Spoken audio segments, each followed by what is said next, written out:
할렐루야. 우리는 이번 한 주간 고난 주간을 보내면서 아주 침통한 소식을 접하고 또한 가슴 아파하면서 또 한편으로는 울분을 토하면서 침몰한 세월호 안에 있을 생존자의 구출 소식을 간절히 기다리면서 한 주간을 보냈습니다. 우리는 그 세월호 안에 산소 부족으로 인한 위험, 또한 차가운 수온으로 인한 체온 저하로 쇼크가 올 수 있다라고 하는 그 우려 속에서 분초를 다투 구조가 속히 벌어질 수 있도록 발을 동동거리며 기다렸습니다. 침몰한 세월호의 내부는요, 생각 이상으로 악조건이었다고 합니다. 과적된 컨테이너 그리고 많은 차량들은요, 이 사고를 키운 주된 원인이기도 하면서 구조 작업을 가로막고 있는 가장 큰 장애이기도 하다라고 말합니다. 거기에 유속이 시속 10km, 12km나 되고 높은 파도가 일고 주변에 뻘로 인해서 탁한 그 시계가 구조활동에 큰 장애물이 되고 있다라고 구조대원들은 하나같이 말하는 것을 보았습니다. 제가 상식선에서 생각해 보더라도 구조작업은 결코 녹록할 수가 없겠더라고요. 지휘부에서는 온갖 수단과 방법을 가리지 않고 다 시도해 보는 것 같습니다. 지금까지는 단 한 번도 해보지 않은 여러 방법들을 적용해 보면서 그러기 위해 또 연구하고, 그래서 수많은 구조 장비들이 그 진도 앞바다에 질비하게 늘어져 있는 것을 우리는 볼 수가 있었습니다. 또한 거기에 사고 가족들이 끝없이 계속 요구하는 요구사항들도 받아들여지면서 사방팔방으로 힘쓰고 있는 것들을 보면 너무나 안타깝고, 그리고 미안하고, 한편으로는 고맙기도 하고, 한편으로는 너무나 마음이 쓰리고 아픈 그런 시간들이었다 생각합니다. 이렇게 구조의 활동은 사투를 벌이면서 계속되고 있지만 침몰 이후 단 한 사람의 생존자도 구출해내지 못하고 시신만 수습하고 있을 뿐인 이 문제들을 보면서 너무나 안타깝다 하는 생각이 듭니다. 그래서 가족들도, 또한 구조하는 지휘부도, 자문수에서 자신의 목숨을 걸고 구조하는 대원들도 정말 답답해하고 있습니다.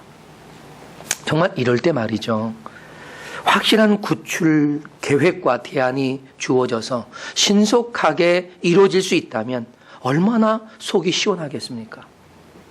아무쪼록 단 한 명의 생명이라도 무사히 살아서 돌아올 수 있기를 간절히 기도할 뿐입니다. 저는 이러한 사건 사고를 바라보면서 정말 가슴이 무너지듯 아팠지만 이번 한 주간 십자가의 구속하심과 부활에 관해서 함께 묵상을 하며 주님의 마음을 조금 더 이해할 수 있는 시간이 되었다라고 생각합니다. 사실 이미 죄악으로 파선한 이 세상 아니겠습니까? 하나님은 하나님의 자녀를 구원하실 계획을 가지고 구원 사역을 결코 단 한순간도 멈추지 않고 계속하고 계신다는 사실입니다. 어떤 방법이든지 할 수 있으면 주님은 거의 다 모든 방법을 동원하고 계셨습니다. 그리고 수많은 사람들의 피를 뿌려가면서 한 영혼 한 영혼을 그 파선한 이 세상 속에서 하나님께서 한 영혼 한 영혼을 건져내고 계셨던 것을 생각합니다. 주님의 구원 계획에는요, 결코 어떤 차질도 없었습니다. 방해하는 수많은 무리, 그리고 사건, 사고가 있었지만 주님께서 구원하실 생명은 단 한 생명도 잃어버리지 않고 반드시 구원하셨습니다. 하나님께서 하나님의 자녀들을 구원하시려는 계획은요, 아주 철저하고 뚜렷한 계획을 아주 차질 없이 진행해 나가셨던 겁니다. 구약의 4,000년이라고 하는 역사 속에는요, 이 땅에 오실 메시아를 예언하고 있습니다. 그분은 탁월한 그리고 완벽하게 준비된 구원자, 바로 구조자였다고 하는 사실입니다. 그러나 그 메시아가 드디어 이 세상에 오셨지만 세상은 그 메시아를 알아보지 못했다라고 하는 것입니다. 그 메시아는 친히 스스로 메시아임을 증거했지만 오히려 그 증거가 유대의 종교 지도자들에 의해서 신성 모독죄라고 하는 죄를 뒤집어 쓰게 되고 십자가형에 내어놓게 되었던 것입니다.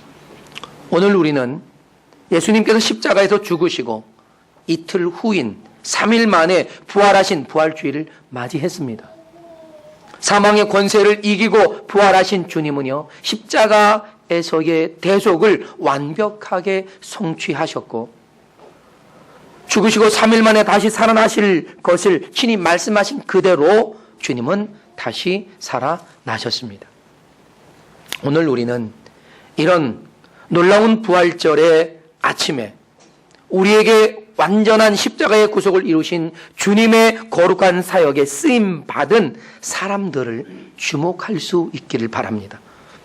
물론 아무리 존귀하게 쓰임을 받았을지라도 십자가의 구속을 이루신 예수님, 바로 그분의 사역에 결코 비교할 수는 없습니다. 그러나 다만 오늘 이 말씀을 통해서 기대하는 것은요, 주님께서 그토록 엄청난 십자가의 구속을 이루시고 예수 그리스도를 믿는 모든 자에게 구원을 주시는 하나님의 은혜와 능력을 우리가 온 세상에 전함으로써 우리 역시 이 시대에 주님의 세계 복음화와 영혼 구령의 사역에 준비된 한 사람으로 쓰임받기를 원하는 것입니다. 여러분, 예수님의 십자가의 구속은요, 예수님께서 예루살렘 그 성으로 입성하심으로부터 절정에 이르고 있습니다. 그런데 놀랍게도 그때부터 예수님의 사역의 중요한 순간마다 준비된 사람들이 목적에 따라 쓰여지고 있었다라고 하는 사실입니다. 그러나 안타까운 것은 모두가 다 아름답게 쓰임받지는 못했습니다. 안타깝게도 가룟 유다와 사내들인 공회원들, 대제사장, 빌라도, 이런 사람들도 있었다라고 하는 것입니다. 오늘 우리는 먼저 누가 무엇을 위해 어떻게 준비되어 사용되었는가를 성경을 통해 한번 들여다볼 수 있기를 바랍니다. 가장 먼저 우리의 눈에 띄는 것은요, 예루살렘 입성을 위해 준비된 사람이 있었다라고 하는 것입니다. 누가복음 19장 30절로 35절을 보면 예수님께서는 제자들에게 맞은편 마을로 가서 아직 아무도 타지 않은 그런 어린 나귀가 매어 있는 것을 볼 텐데 그것을 풀러오너라 라고 말합니다. 그리고 혹 그 임자가 어찌해서 나귀 새끼를 풀어가느냐라고 묻거든 너희는 다만 주께서 쓰시겠다라고 말하거라 라고 말합니다. 제자들은 예수님 말씀대로 맞은편 마을로 갔습니다. 정말 예수님께서 하신 말씀대로 어린 나귀가 있었습니다. 그리고 그것을 풀어 올 때의 주인이 왜 푸느냐라고 말합니다. 그때 예수님께서 이미 가르쳐 주신 그대로 대답했더니 주인이 아무 말 없이 내어주더라는 것입니다. 여러분, 예수님은 스가랴 8장 9절로 10절에서 이미 예언된 말씀처럼 바로 그 어린 나귀를 타고 예루살렘으로 입성하셨습니다. 여러분, 예수님께서 예루살렘으로 입성하실 때는요, 예루살렘이 정말 떠들썩했습니다. 이스라엘의 왕으로 예루살렘에 입성하는 그 장면이 멋지게 연출되었습니다. 사람들은 자신의 겉옷과 종려나무를 길에 깔았습니다. 예수님의 예루살렘 입성이 마치 레드 카펫이 깔려진 그 길을 걷는 것처럼 그들이 깔아놓은 겉옷과 종려나무가 이스라엘의 임금님을 맞이하고 있었습니다. 여러분, 예수님께서는 왕으로서 하나님의 모든 백성들을 대표해서 예루살렘에 입성하고 있었습니다. 이처럼 예수님께서 왕으로 예루살렘에 입성하는 그 날을 위해 특별히 준비된 이 한 사람이 바로 그 어린 나귀의 주인이었다라고 하는 것입니다. 그는 단지 주께서 쓰시겠다는 이 한마디 말에 아무런 대꾸도 하지 않고 자신의 소중한 재산인 어린 나귀를 내어주었습니다. 단지 주께서 쓰시겠다라고 하는 그 말 한마디의 말입니다. 중국의 한 선교사가 이런 시를 적었습니다. 제목은 주께서 쓰시겠다 하라. 그 내용은 이렇습니다. 주께서 쓰시겠다 하라. 너에게 맡겨준 것을 다시 쓰시겠다 하라. 가장 거룩한 것으로 내어 놓으라 하신다. 이미 너의 것이 아니었고 이제도 너의 것이 될 수 없는 그분의 것을 지금 내어 놓으라 하신다. 새로운 것을 쓰시겠다 하라. 아름답고 흠없는 것으로 쓰시겠다 하라. 내려놓으라. 내어놓으라. 이제 그분께서 요청하고 계시니라. 다만 예라고 반응하라. 그 이상의 답도 그 이하의 답도 아닌 당신의 것이 당신의 것이니 당신께 드립니다. 사랑하는 여러분, 이 세상의 어느 것이 우리의 것일 수 있겠습니까? 오히려 사실 저는요, 우리의 것이 아무것도 없다는 것이 오히려 다행이 아닌가 싶습니다. 아마 내 것이라고 생각한다면 얼마나 안타까워하고 아까워하고 집착해하고 불안해하겠습니까? 그러나 내 것이 아니라 하나님의 것이기에 우리가 그다지 집착할 필요가 없습니다.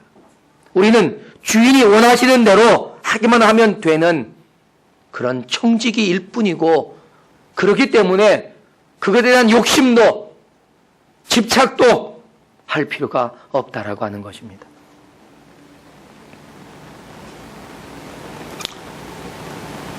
무엇보다 사실 행복한 것은요, 주님의 것을 관리하고 주님의 뜻대로 쓰임 받을 수 있다라고 하는 것, 그것이 얼마나 크고 감사하고 놀라운 은혜인지 모른다는 것입니다. 사랑하는 여러분, 우리는 나의 것이라는 내 소유를 가지고 있으면요, 불안합니다. 두려워져요. 근심이 많아집니다. 걱정하게 돼요. 그렇지 않습니까? 그러나 내 것이 아니라 주의 것이라면 좀 못된 생각일 수도 있지만 그렇게 집착할 필요가 없더라, 이런 얘기예요. 막말로 말이죠. 내 것이 아닌데 왜 우리가 집착하겠느냐, 이런 얘기예요.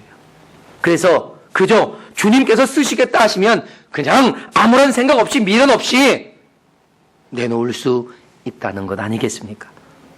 우리가 맡고 있는 것, 하나님이 내게 맡겨주셨다라고 하는 것, 그것에 감사하고 내어놓을 수 있어야 되지 않겠느냐 하는 것입니다. 그것이 물질이든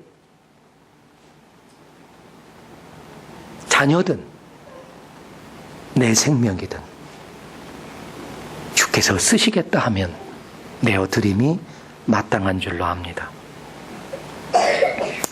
저희도요, 저희 둘째가 선교사로 헌신을 하는데 고맙기도 하고 마음이 아프기도 하고 불안하기도 하고, 그래서 하나님께, 하나님 그냥 평범하게 살게 하면 안 됩니까?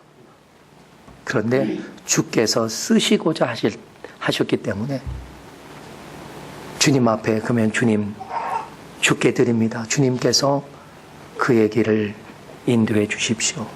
맡겨놓게 됐습니다. 요즘도 선교사가 되겠다라고 하는 것인지는 잘 모르겠지만 어쨌든 그 아이의 인생이 결코 순탄하지만은 않은 것에 마음이 아프긴 합니다. 여러분, 주님께서 쓰시겠다라고 하신다면 지금 여러분의 손에 있는 것 주님께 내어드릴 수 있기를 바랍니다. 둘째로 오늘 본문에 등장하고 있는 이야기입니다. 그날은 무교절 첫날로요, 유월절 어린 양을 잡는 날이라고 했습니다. 제자들은 예수님께 어디에 유월절 음식을 나눌 방을 준비할까를 묻지요. 그때 주님은 마치 기다리고 계셨던 것처럼 대답하셨습니다. 성내로 들어가면 물 한 동이를 가지고 가는 사람을 만날 것인데 그를 따라가거라 하는 겁니다. 그래서 그가 들어가는 집이 어떤 집이든 그 집에 들어가서 그 집의 주인에게 우리 선생님이 말씀하시기를 나와 나의 제자들이 함께 유월절 음식을 나눌 나의 객실이 어디 있느냐고 물으라. 그러면 이미 자리를 펴놓고 준비한 큰 다락방을 안내해 줄 것이다 라고 했습니다.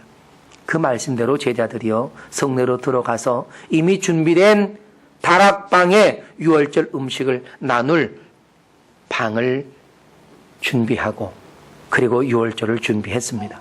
여러분, 그곳이 바로 예수님께서 제자들과 함께 나누실 최후의 만찬의 자리였던 겁니다.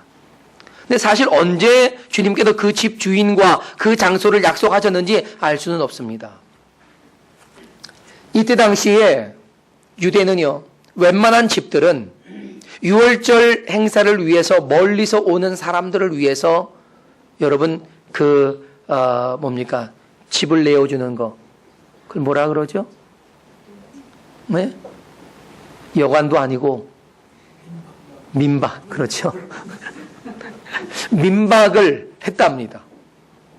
그러면 이제 대부분 크고 작은 방들을 이렇게 준비해서 유월절을 나눌 수 있는 것들을 준비해 놨다는 것이죠.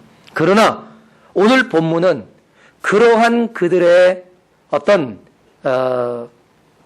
이 유월절 전례보다도 더 깊은 의미를 가지고 있다는 것입니다. 여러분, 예수님께서 제자들의 성내에 들어가면 물 한 동이를 가지고 가는 사람을 무작정 따라가면 된다라고 하는 이 말, 결코 이해하기 쉬운 말은 아닙니다. 그런데 그에 의해서 준비될 것을 주님이 이미 준비해 놓고 계셨단 말입니다. 그러니까 유월절 마지막 만찬을 나누실 수 있도록 주님은 바로 이 물 한 동이를 들고 가는 사람도 준비하셨고, 그리고 그가 들어갈 집의 주인도 준비하셨고, 그가 제공할 널찍한 다락방도 준비해 두셨던 것입니다. 여러분, 주님께서 이처럼 아주 중요한 일들을 위해서 이렇게 준비해 놓은 사람들, 그리고 현장들을 가지고 있었다는 것이죠. 그러면 그 다락방이 어디입니까? 여러분, 바로 그곳이 마가의 다락방이라고 알려진 곳입니다. 나중에 그곳에서 120명의 성도들이 모여서 성령의 강림을 사모하며 간절하게 기도했던 바로 그 성령 강림의 현장이기도 합니다. 그리고 그 후 그곳은 예루살렘의 사도들이 함께 모여서 회의도 하고 예배도 드리던 예수님께서 처음으로 시작한 바로 최초의 교회당이라고 하는 사실입니다. 여기에 예루살렘 교회가 서게 된 것입니다. 사랑하는 여러분, 예수님께서 이곳에서 제자들과 나누신 유월절 만찬은요, 예수님께서는 세상에서 마지막으로 나누신 유월절 만찬이시면서 최초의 성찬식이었다는 사실이죠. 예수님은 십자가를 지시기 전 그의 십자가의 화목 제물이 되신 예수 그리스도의 죽음이 상징하는 것을 가장 실제적인 시청각 교육으로 가르쳐 주신 곳입니다. 이 만찬을 위해서 제공된 마가의 다락방, 사실 마가의 가정은요, 이처럼 주님의 십자가의 구속을 위해 아주 중요한 거점을 제공했던 준비된 가정이었다라고 하는 것입니다. 단지 만찬의 장소로 잠시 동안만 내어준 것이 아니라 그 이후 예루살렘 교회의 본 거점이 될 수 있도록 그곳을 온전하게 내어놨다 하는 것입니다.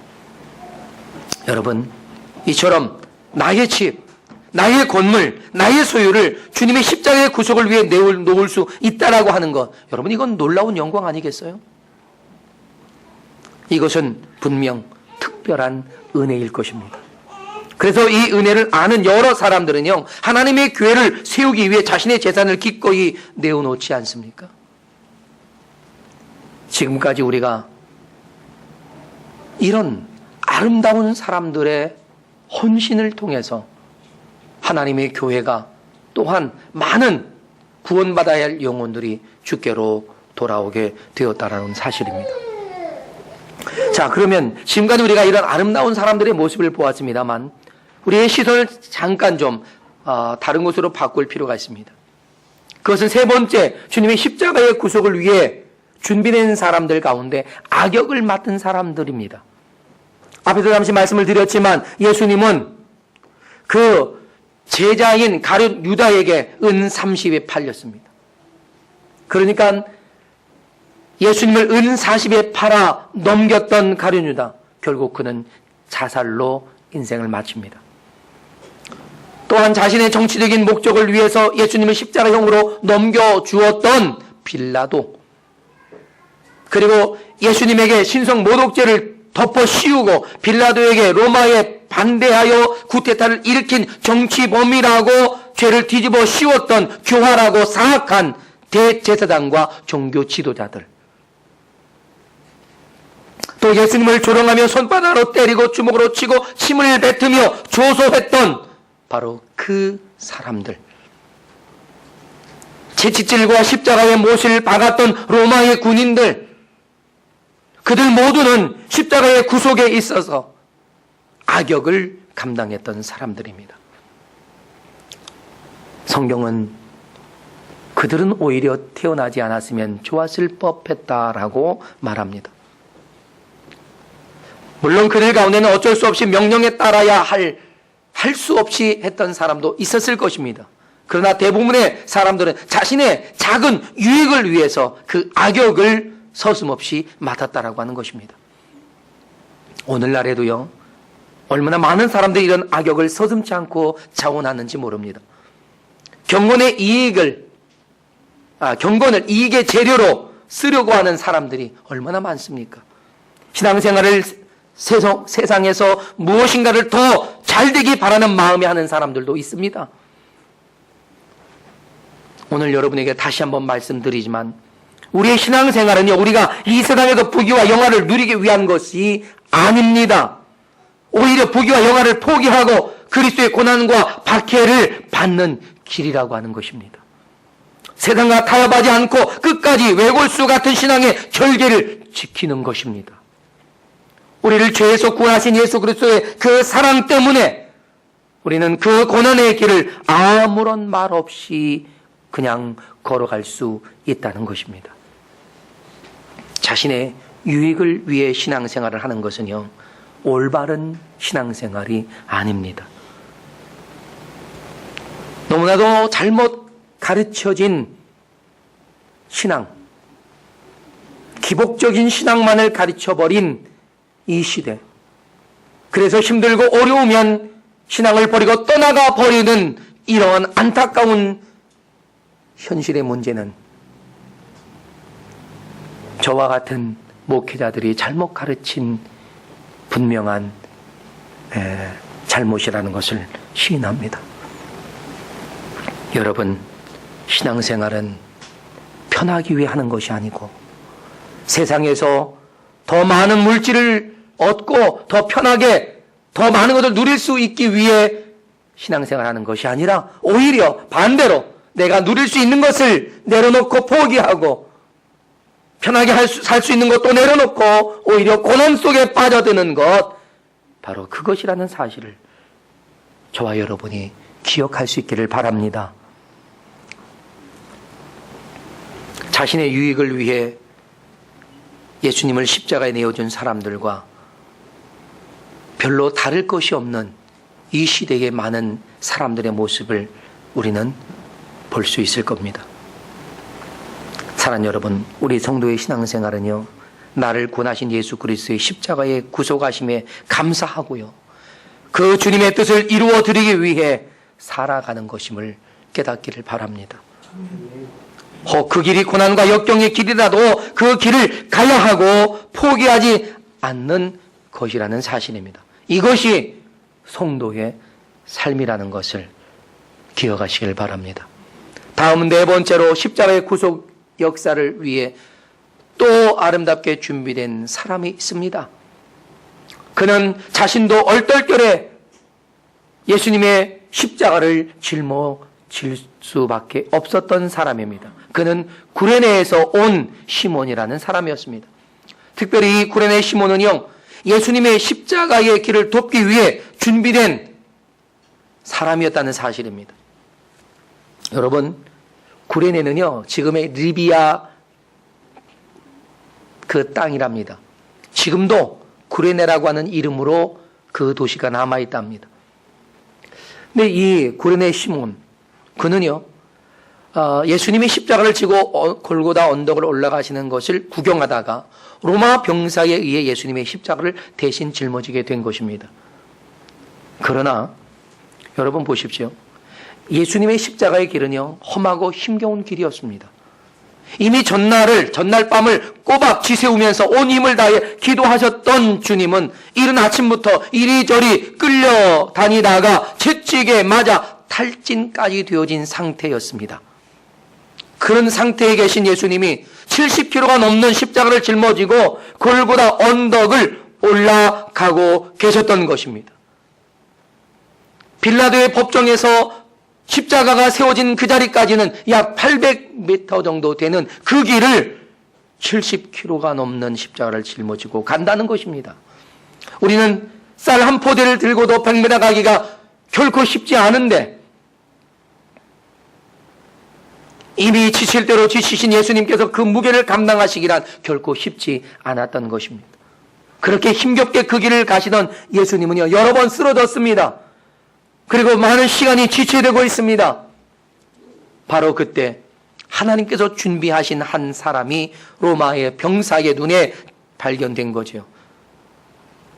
그래서 구레네 시몬은 예수님의 십자가를 짊어지고 예수님과 함께, 아니 예수님과 가장 가까이에서 그 십자가의 길을 함께 걸었습니다. 예수님 가까이에서 예수님의 십자가를 짊어지고 죽어가는 모습을 그는 친히, 아니 정말 가까이서 지켜볼 수가 있었단 말이죠. 주님의 그 고통하는 순간에 아무 말 없이 십자가의 형벌을 감당하시는 그 예수님, 예수님을 십자가에 못 박던 한 백부장이 외쳤던 이 사람은 정령 의인이었도다라고 하는 그 소리도 그는 들었을 것입니다. 주님께서 외쳤던 십자가상의 그 가장 치론도 그는 똑똑히 들었을 것입니다. 그리고 그 후 그는 제자들과 함께 지낸 것이 거의 분명합니다. 예수님께서 부활하셔서 승천하실 때에도, 그리고 마가의 다락방에서도 기도할 때 그는 성령의 강림의 그 사건 가운데도 함께 했을 것으로 봅니다.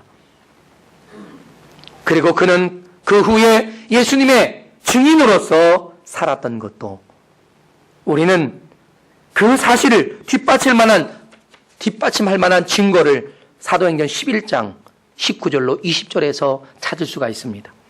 성경은 이렇게 기록하고 있습니다. 그때에 스데반의 일로 일어난 환란으로 말미암아 흩어진 자들이 베니게 그리고 구브로와 안디옥까지 이르러 유대인에게만 말씀을 전하는데, 그 중에 구브로와 구레네의 몇 사람이 안디옥에 이르러 헬라인에게도 말하여 주 예수를 전파하니라고 기록하고 있습니다. 구레네의 몇 사람이, 분명 그 시므온과 그와 관련된 사람이었을 것으로 보는 것입니다. 여러분, 그렇습니다. 하나님은 분명 예수님의 십자가를 대신 짊어질 특별한 한 경건한 사람을 택하셨고 준비해 두셨던 것입니다. 아마 모르긴 해도 구레네 시몬처럼 지금 주님의 그 십자가를 대신 짊어질 사람을 자원하기를 원한다면 아마 구름대처럼 모일 수 있지 않겠습니까? 아마 여러분 가운데도 자원해서 그 십자가를 대신 짊어질 분이 나오지 않겠습니까? 사랑하는 여러분, 주님의 십자가를 함께 짊어지고 간다는 것은요, 정말 특별한 기회이고 은혜이고 영광입니다. 결국 그 가문, 구레네 시몬의 가문은요, 기독교의 명문 가정으로 우뚝 서게 되지 않습니까? 그의 아들 루포와 알렉산더는 바울의 든든한 동역자였습니다. 또한 그의 아내인 그는 바로 바울에겐 어머니와 같은 분이었다라고 바울이 증거하고 있습니다. 그들은 끝까지 바로 복음을 위해 준비된 사람처럼 쓰임을 받았다는 것입니다. 주님의 십자가를 함께 지고 가는 것, 그것은 주님께서 구원하실 세상을 구원하기 위해 주님의 복음을 증거하는 복음 전도자의 사명을 감당하는 것이라고 저는 믿습니다.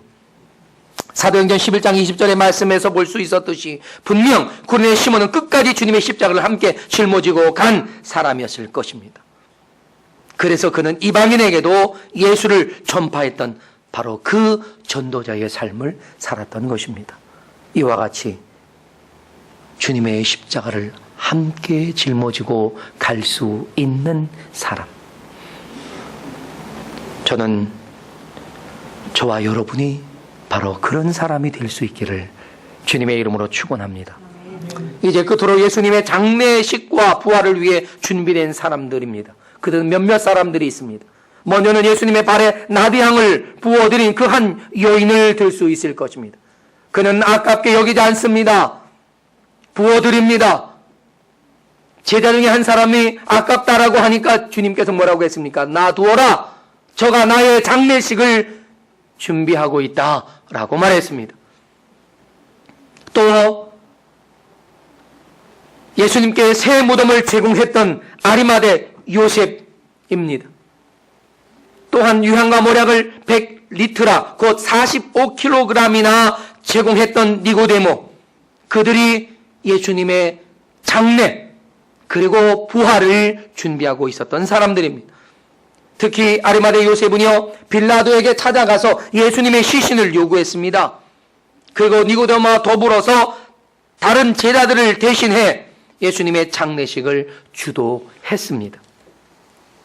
여러분, 아리마대 요셉이나 니고데모는요, 예수님의 제자가 되었던 사람들입니다. 그런데 그들이 공회원이었기 때문에 사람들의 눈을 피해야만 했던 것이지요. 하지만 예수님의 십자가 사건 이후에 그들은 달라졌습니다. 더 이상 그들이 사람들의 눈을 피하지 않겠다라고 하는 그러한 결단을 가졌단 말이죠. 그야말로 공회는 물론이고 유대교에서 출교될 수 있는 상황임에도 불구하고 빌라도에게 찾아가서 예수님의 시신을 요구했던 겁니다. 그리고 예수님의 죽으심을 확실하게 목격했지요. 어떻게요? 예수님의 장례를 친히 그들이 주도했기 때문입니다. 그들은 유대인의 결례를 따라서 무덤에 예수님을 장사 지냈습니다. 그리고 그 무덤에서 예수님은 이틀 후에 다시 살아나시고 부활하셨던 겁니다. 할렐루야. 그러니 이 두 사람은 예수님의 죽으심과 부활을 위해 준비된 아주 특별히 헌신된 사람들이었단 말씀입니다. 자신의 평생을 쌓아놓은 그리고 쌓아왔던 이 유대교에서의 덕망과 입지를 모두 한순간에 잃어버릴 것을 알면서도 용기 있게 자신이 할 수 있는 일을 행동으로 옮겼던 사람들입니다. 그렇습니다. 이렇게 십자가의 구속을 위해 준비된 사람들의 헌신은 주님의 십자가의 그 날을 위해 쓰여졌던 것입니다. 악역으로 쓰여진 사람들을 제외하고요, 아름답고 존귀하게 쓰임받은 그 사람들 같이 저와 여러분이 이 시대에 쓰임받기 위해 준비된 바로 그 사람이 될 수 있기를 주님의 이름으로 축복합니다. 그렇다면 우리는 어떻게 쓰임받아야 할까요? 그것은 예수님이 온 세상의 주인이시고 창조주이신 것을 전해야 한다는 것입니다. 그 일에 쓰임받기를 원합니다. 예수님께서 이스라엘을 구원하실 왕으로 예루살렘에 입성하실 때에 주께서 쓰시겠다 한 그 말 한마디에 기꺼이 자신의 모든 그 소유를 내놓았던 바로 그 사람처럼 저와 여러분이 그렇게 쓰임받기를 축원합니다. 주님 되심, 주님의 왕 되심을 우리는 증거해야 합니다. 왜요? 그것을 증거할 사람은 바로 저와 여러분이기 때문입니다. 그리고 우리가 쓰임받아야 할 또 한 가지는요, 예수 그리스도는 우리를 구원하기 위해 십자가에서 구속을 이루셨음을 전하는 데 쓰임받아야 합니다. 그렇습니다. 예수님의 십자가를 함께 짊어진 구레네 시몬이 걸었던 제2의 인생처럼 우리는 예수 그리스도를 믿음으로 전해야 합니다. 예수님께서 십자가에서 죽으시고 다시 살아나셨고 우리의 죄값을 완전하게 지불하셔서 예수 그리스도를 믿는 사람들은 구원을 받게 된다라고 하는 이 놀라운 진리를 우리는 반드시 전해야 합니다. 이것이 주님의 십자가를 함께 짊어지고 갈 바로 그 위대한 일이라는 사실입니다. 그리고 또 한 가지 우리가 쓰임받아야 할 것이 있습니다. 그것은 주님의 세계 선교를 완성할 수 있는 일에 쓰임받아야 한다는 것입니다. 그것은 복음을 전하는 일이기도 하지만 주님의 세계 선교, 세계 경영을 위한 우리가 하고 있는 바로 그 중보 기도의 쓰임을 받는 것입니다. 주님께서 원하시는 그 일을 위해 주님의 마음으로 기도하는 것이지요. 주님을 데려가는 원수의 세력을 데려가면서 성령의 힘으로 함께 기도하는 것입니다. 늘 깨어 있어서 항상 기도에 힘쓰며 사는 것이죠. 에베소서 6장 10절과 요한 3서 2절의 말씀처럼 우리가 주 안에서 내 영혼이 잘되고 그 힘의 능력으로 우리 범사가 형통하여 지면서 그 힘에 의해서 우리가 강해지고 그 힘에 의해서 우리가 더 견고해짐으로 마귀를 데려갈 수 있는 큰 힘을 우리가 가져야 한다는 것입니다. 우리는 오늘 원수 마귀를 이기고 부활하신 승리의 날 축하하면서 부활 주일 예배를 드리고 있습니다. 주님께서 승리하신 것처럼 이제 우리도 주님과 함께 승리의 삶을 살아가야 하지 않겠습니까? 주님이 이루신 십자가의 구속의 그 길이 부활의 승리로 이루어졌던 것처럼 이제 우리가 주님과 함께 그 길을 가며 주님의 십자가를 함께 짊어지고 갈 수 있는 그 특별한 은혜를 누릴 수 있기를 축원합니다. 주님의 세계 선교를 마무리하기 위해 준비되어 쓰임받는 저와 여러분 되어지기를 주님의 이름으로 축원합니다. 이제 우리 다 같이 일어나서 함께 기도하기를 원합니다. 여러분,